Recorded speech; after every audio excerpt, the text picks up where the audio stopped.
to start with the next second lecture.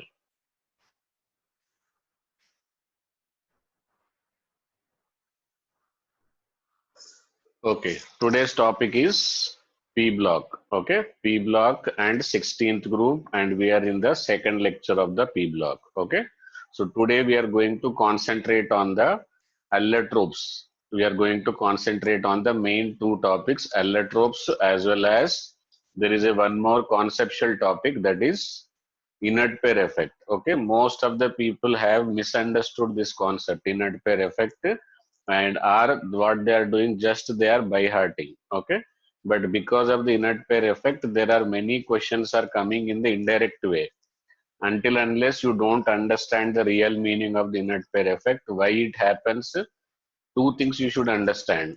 Why it happens also you should understand, and you should also understand what happens, what are the consequences, we call it as, what are the consequences because of this. Okay, what are all the changes it is going to make it, what are all the changes it is going to make it on that element. Okay, that all I will explain in a neat conceptual way. Okay, and easy to understand and easy to memorize. Okay, the main problem with the inorganic is it is highly boring. If you can't study from the PDF, you can't understand the internal meaning of it.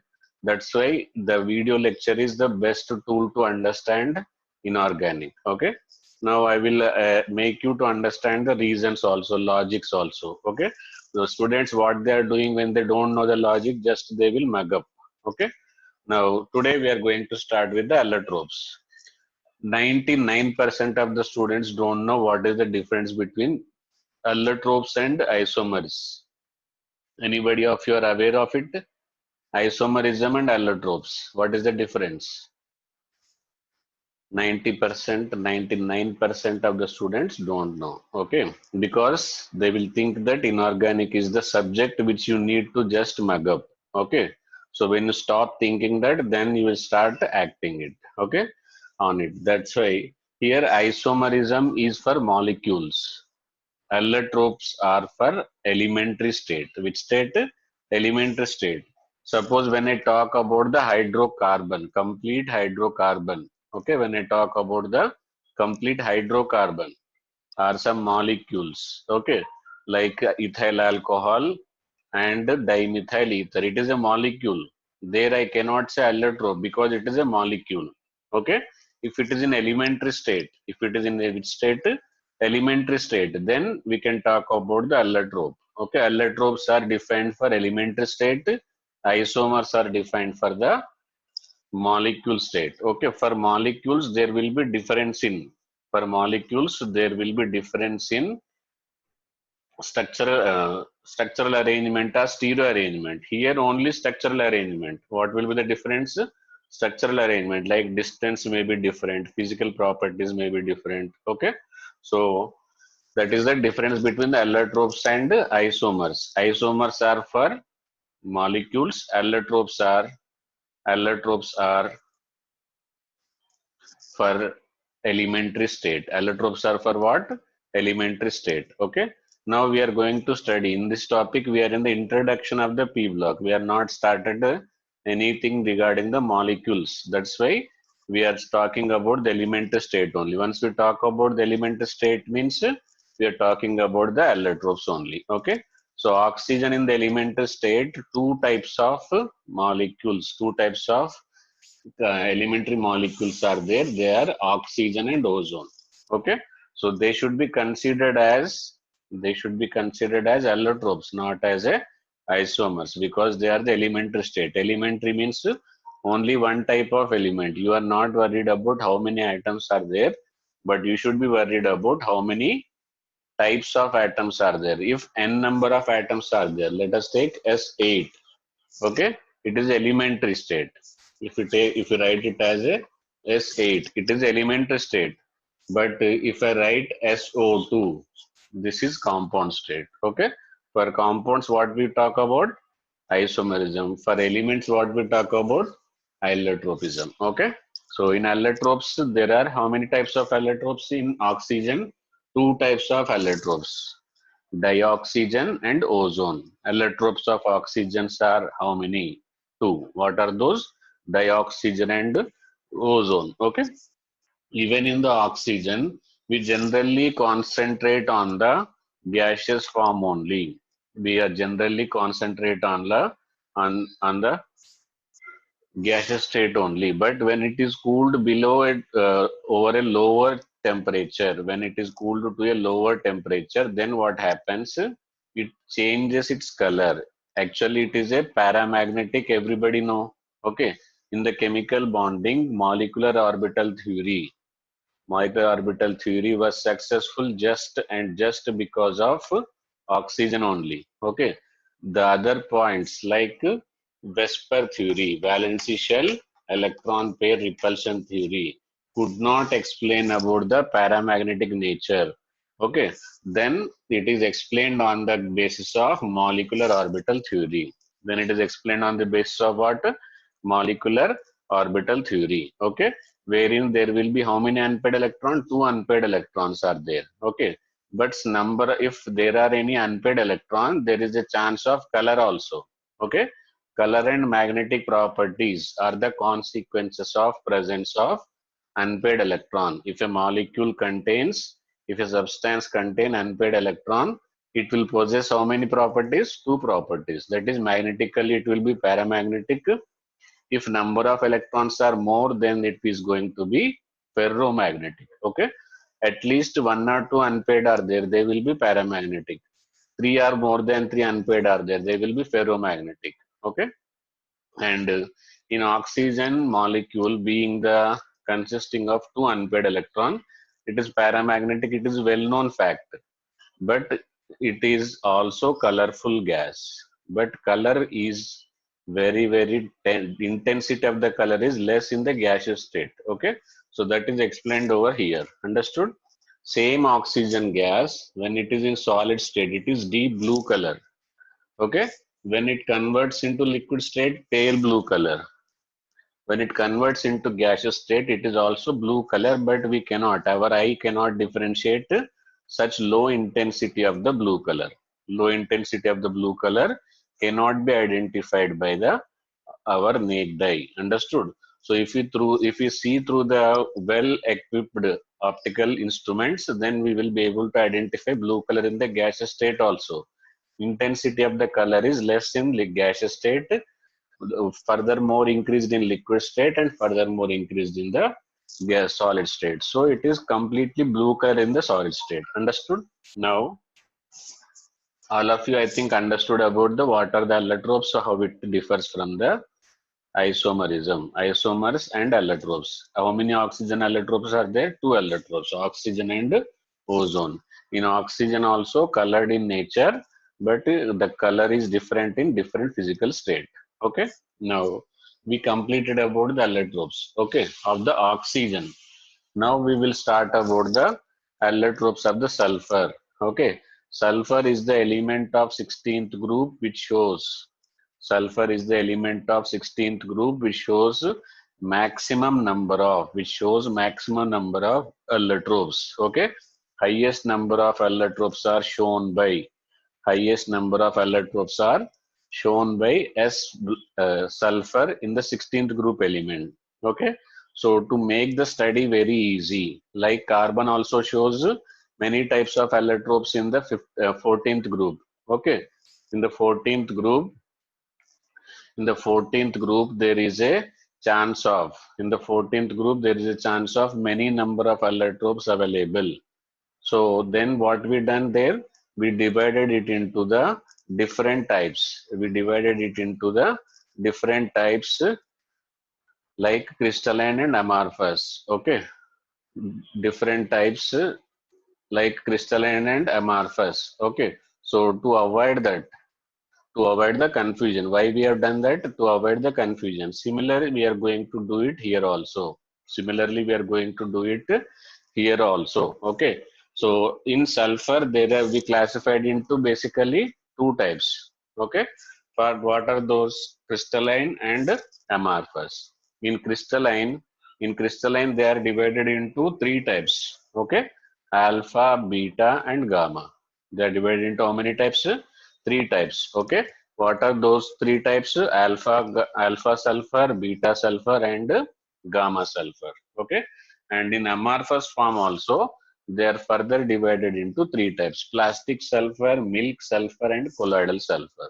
Okay, so this topic you are going to study again in the specially surface chemistry of the 12th class. Okay, second year there is a separate chapter, surface chemistry. In that there is a state called as colloidal state. Okay, there you are going to study in depth regarding the colloidal solution. I think you understood now. Sulfur totally number of allotropes in sulfur. If the question is because there is a trend of asking integer type question, so you should concentrate on number. Okay, in integer type question you should remember number. Okay.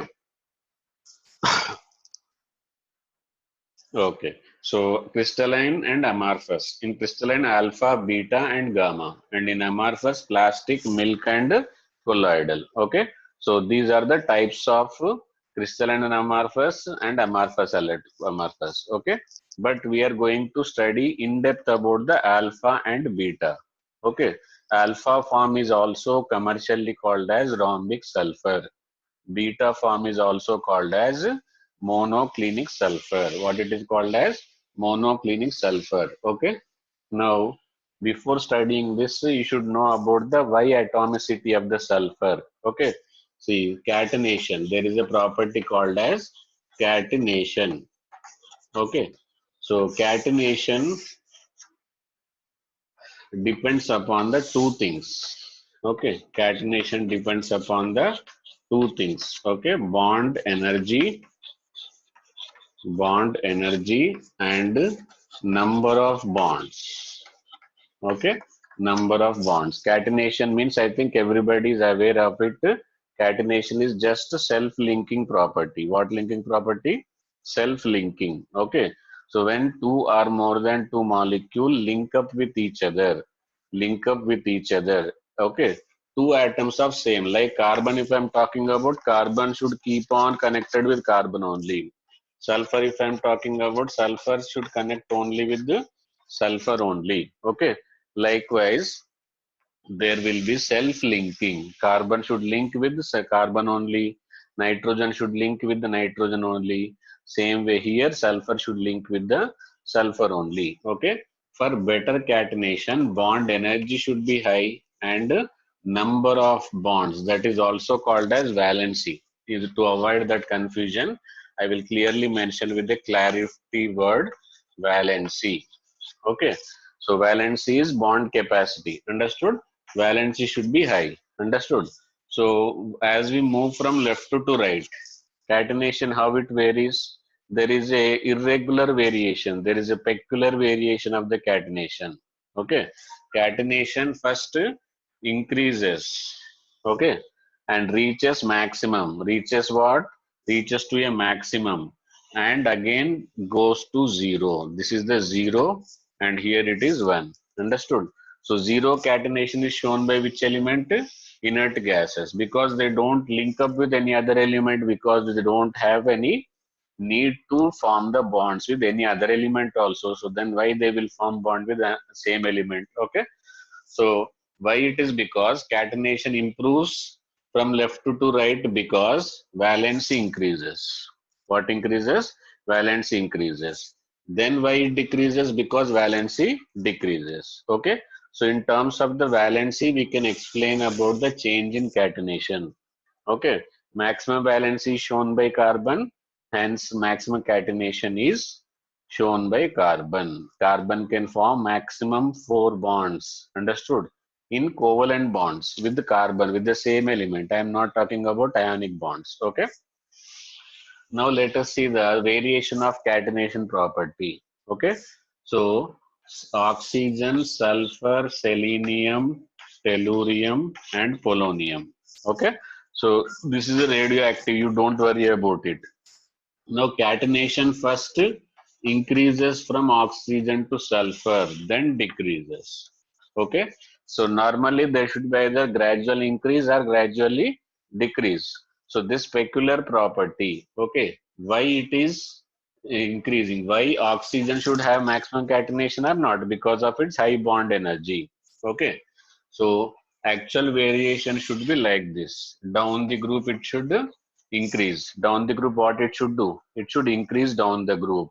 But sorry, it should decrease down the group. Okay. So from here there is no problem. Bond energy is decreasing. They cannot form weak bonds. So there is no problem. But why it is increasing from oxygen to sulfur?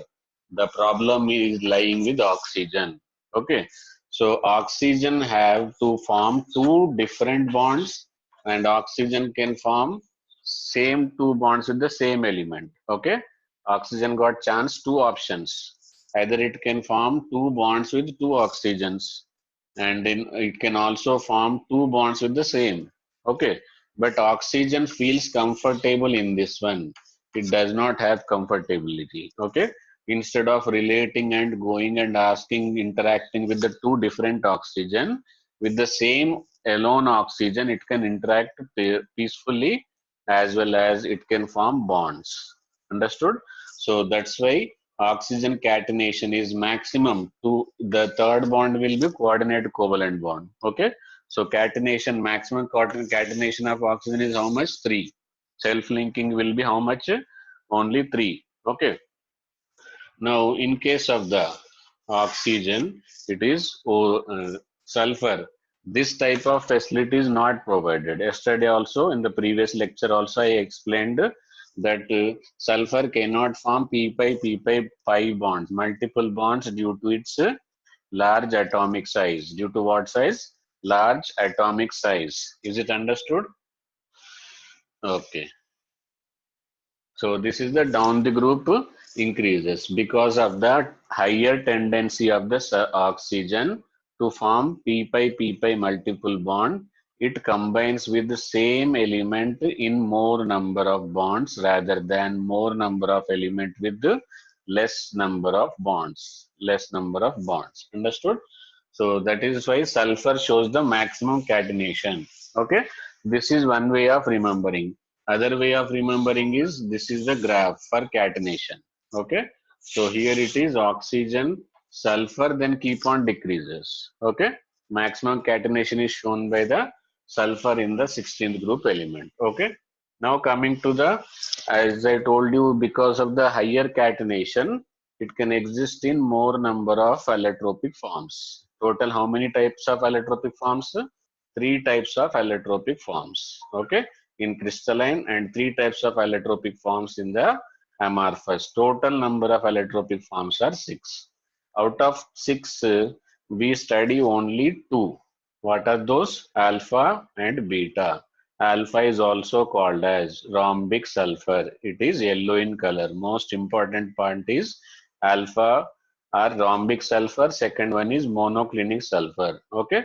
These are the two different sulfur. Other than this, in allotropic form also, there is an important word that is called as plastic sulfur. Which sulfur? Plastic sulfur. Okay. So in this, most repeated question is about transition temperature. What temperature? Transition temperature. At a given temperature,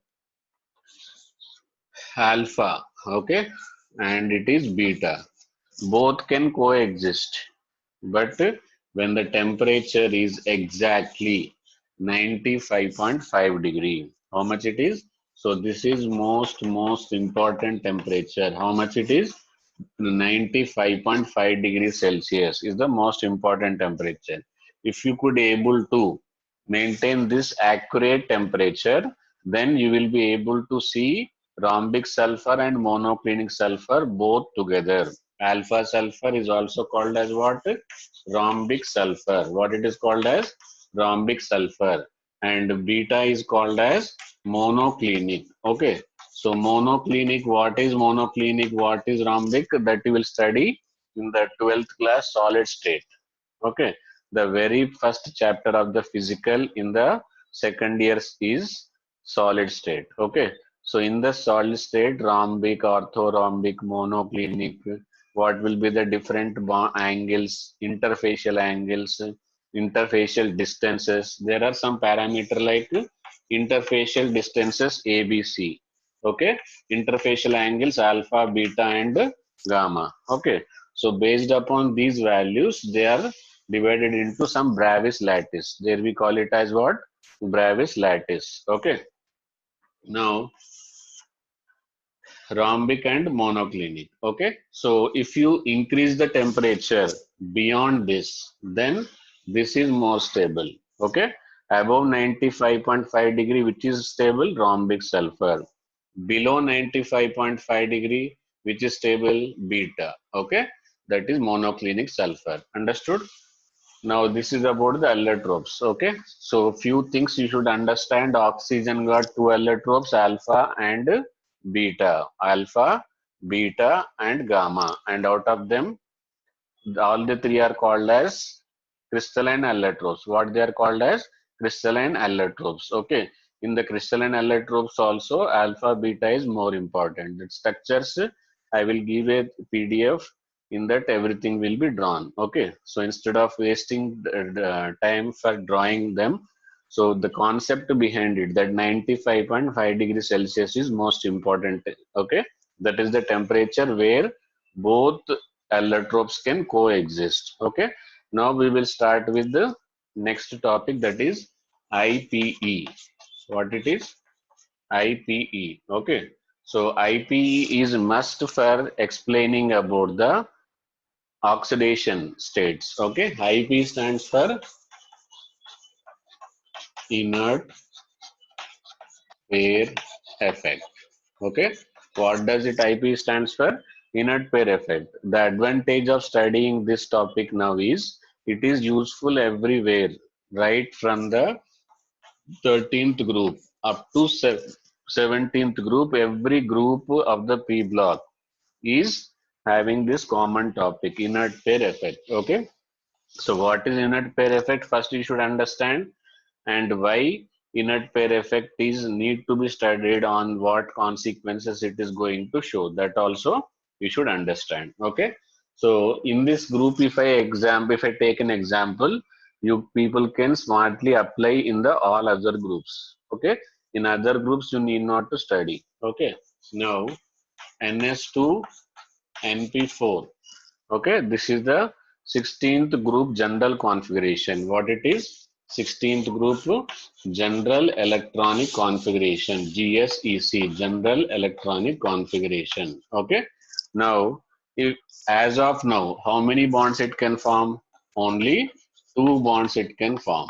Okay, but to improve its bond capability, someone should be separated. Okay, so who should be that somebody? That should be started from the lowest energy electron. Who is the lowest electron?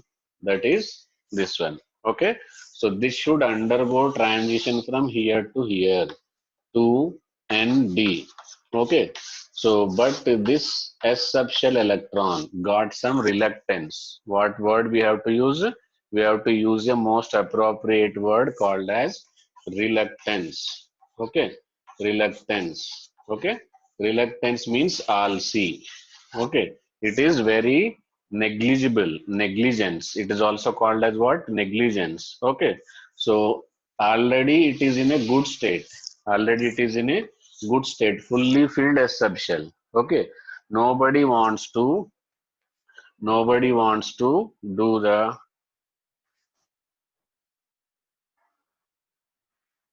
nobody wants to lost their stability by the verge of somebody else. Okay, so if it moves from here to here, there is no doubt there is an improvement in the number of bonds. Improve will be there in the stability, but it is not useful for it. It has to sacrifice.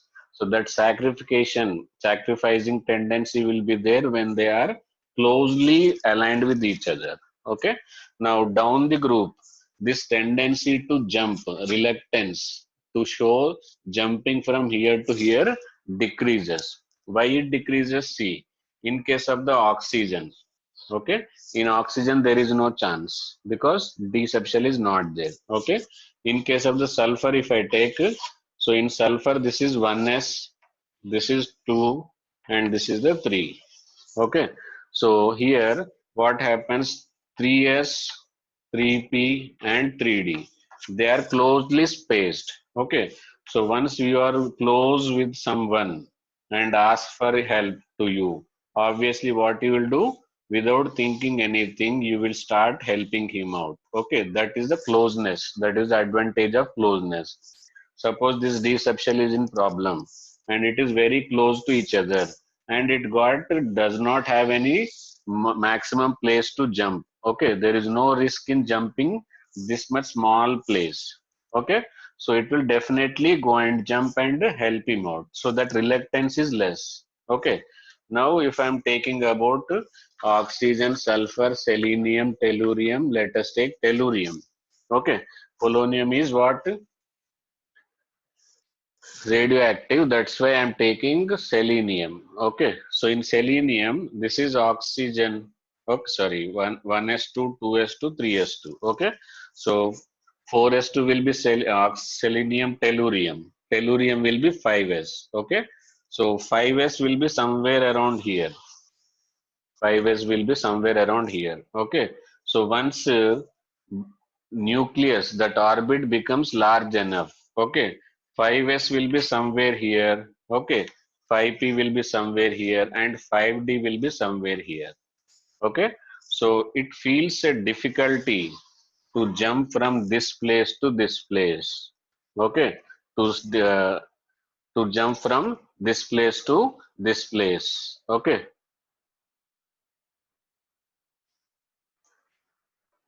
to jump from this place to this place. Okay, so that 55, 5s to this place.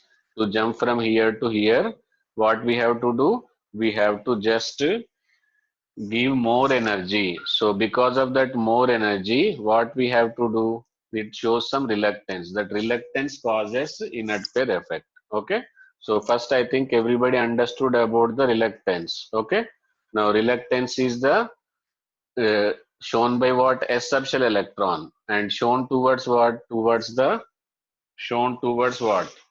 Participate in bond formation. Why it is showing? Why it is showing? Because it is a larger distance of separation. Because it is larger difference of separation. Okay.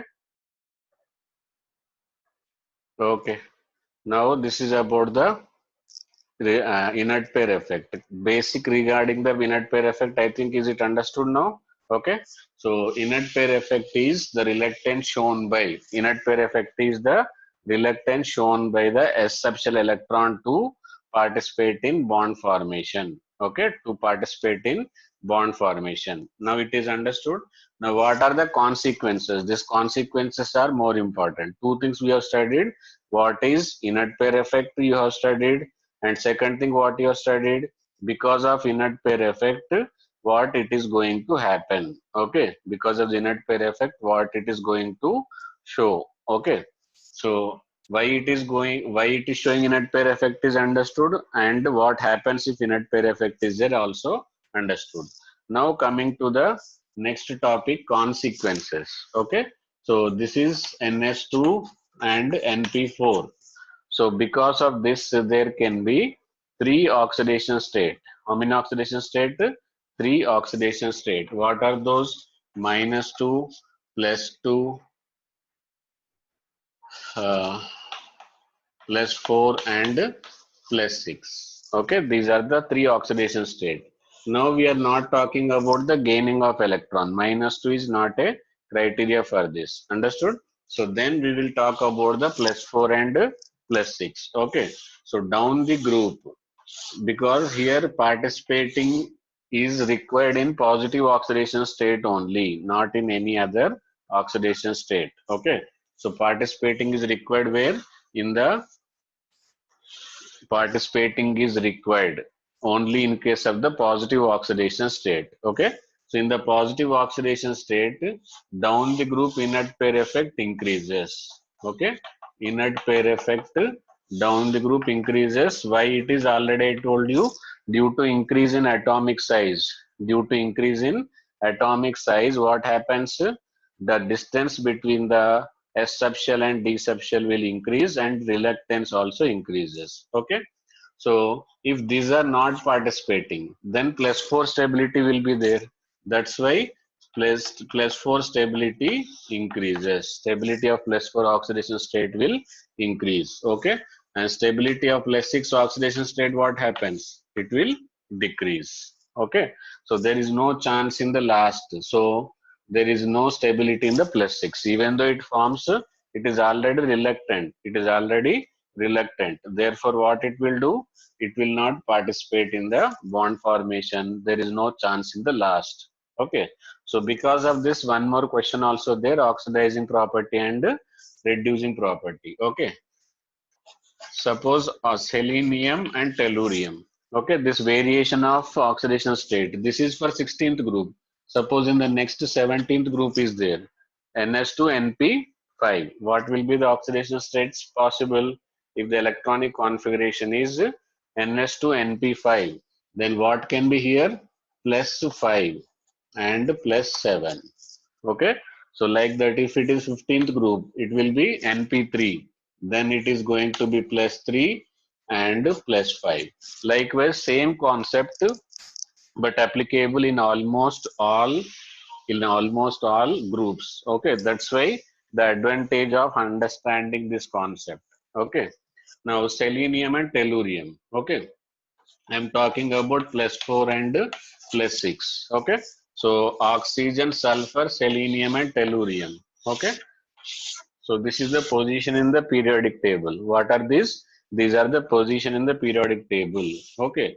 Now let us take selenium +4 and selenium +6. Okay. Same way tellurium +4 and tellurium +6. Okay. Now out of these two, which is more stable? Down the group inert pair effect increases, so this is more stable, this is high stable. But in this one, this is which is more stable, this is more stable. Okay, so if suppose Se+6 is there, okay, if it wants to convert Se+4, is there any chance? No, already it is stable, it don't want to convert into +6. Then there is no such reaction. Okay, but if I give chance to tellurium +6, then it will convert into tellurium +4. It immediately it is ready to do this. That means it is undergoing reduction. That means it is a better oxidizing agent. Okay, but oxidizing properties are less here. Understood? These are the some properties which are applicable, which affects the oxidizing property, oxidizing power also. Okay, so if you study just a definition, then it will not you will not be able to start solve the questions based upon the same concept. It is not that you are not read concepts. Understood? So tellurium +6 is a better oxidizing. Same way, in converse, what we can say, Se+4. If it is already there, it will try to convert in this form. Okay, so that time oxidizing, that means it is a good reducing agent. Okay, so likewise, you can compare the oxidizing and reducing properties. What you can compare? You can compare oxidizing property and reducing properties. Okay, among this one, this is the better reducing agent. Among these two, this is the better oxidizing agent. Oxidizing properties and reducing properties can be compared on the basis of inert pair effect. Okay, thank you. See you all tomorrow.